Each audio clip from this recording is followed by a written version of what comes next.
Ever look at those old pictures? You know, those black and white ones with city streets just completely choked with wires? Oh, yeah. Like hundreds of them crisscrossing every which way. Yeah, I've seen those. Crazy to think that that was actually how the first electrical systems were, huh? I know. It's unbelievable, isn't it? So today we're going to do a deep dive into the battle over how America got electrified Oh, and why your living room doesn't look like something straight out of Spider-Man. right. Right. So it's kind of easy to forget now, but electricity was a huge deal back in the day. Oh, yeah, absolutely. Before Edison, most people only really knew about electricity as lightning, Right. just raw power, you know? So it makes sense that the public was kind of freaked out by those first electrical inventions, like the telegraph and the telephone. You get the photograph, right? Oh, yeah, the phonograph, too, for sure. I mean, Yeah. there was this mix of, like, awe and also, like, whoa, what is this thing? Yeah, definitely. The sources we looked at really capture that. And like with each new invention, Yeah. it was like we were getting closer to understanding electricity, Yeah. but it was still this big mystery. It's still this magical thing. Yeah, exactly. But Edison, he saw the potential, like the whole picture, not just the light bulb, but like the entire system to make it work for everybody. So he wasn't just thinking small, he was thinking big. Oh, yeah, he had big plans, and he actually did it. I mean, his first central power plant. In Manhattan. Yeah, in Manhattan. That opened in 1882. 1882, that's right. And that was a big deal. But it relied on direct current. DC. DC, yep. And DC had some serious problems. Yeah, from what I read, the biggest issue with DC was that it couldn't travel very far. Right. It loses power over distance. So you needed power plants everywhere, Yeah, basically like on every other block. which is why those old pictures has so many wires. Exactly. It was a mess. And it wasn't just ugly, it was dangerous too. Well, yeah, people were still figuring out this whole electricity thing. Oh, yeah, for sure. I mean, the sources even talk about this electric wire panic that happened in New York after a lineman got electrocuted. Oh, wow. People were so scared they started ripping out the wiring in their homes. That's wild. It really shows you how new technology can be. It's scary. Totally. But then, in the middle of all this fear, there's this young engineer named Nikola Tesla, Oh, yeah, Tesla. and he had a better idea. Alternating current. AC.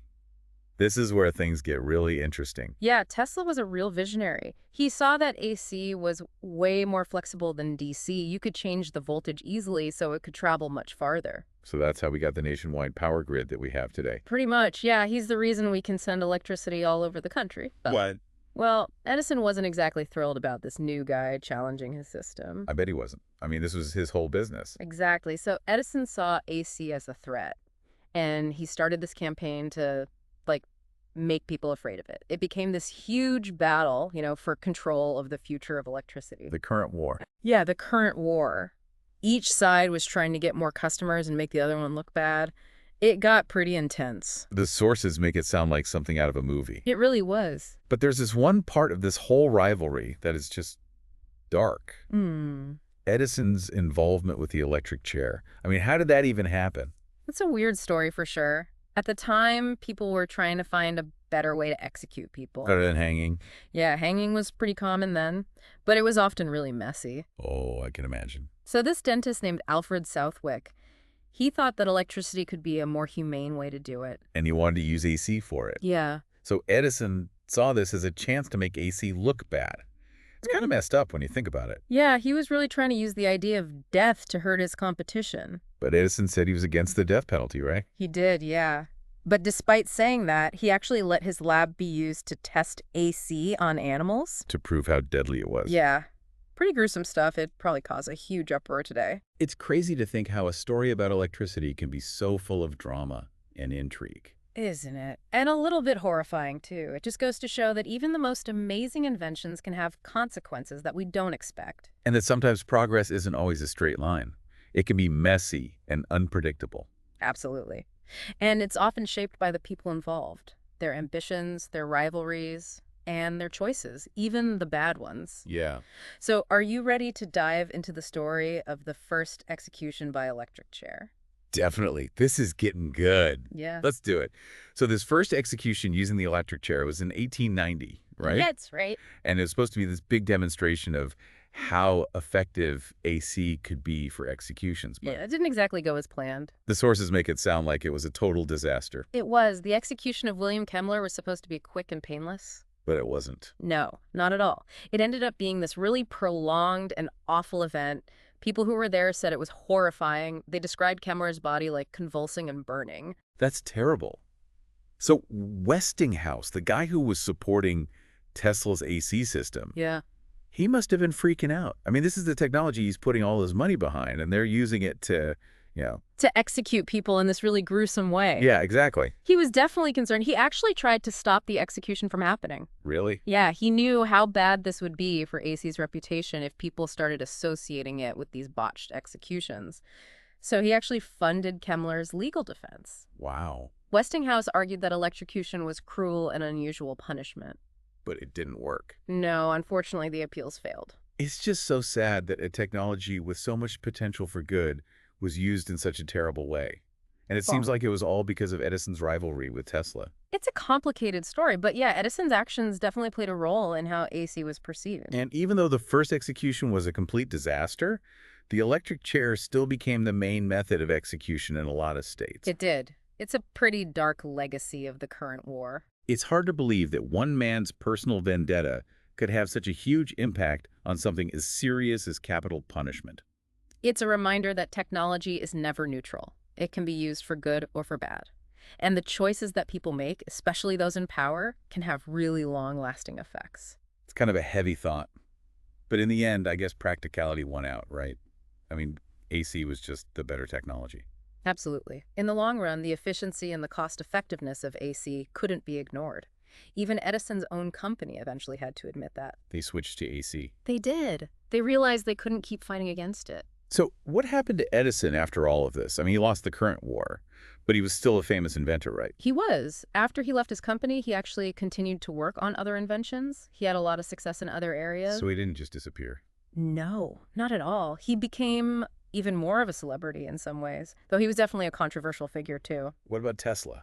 He was the one who came up with AC in the first place. Mhm. Did he get to enjoy any of the success? Well, Tesla's story is a little bit more bittersweet. He was a brilliant inventor, no doubt about it, but he wasn't very good at the business side of things. So he didn't get rich off of his invention. No, he didn't. He actually ended up dying penniless.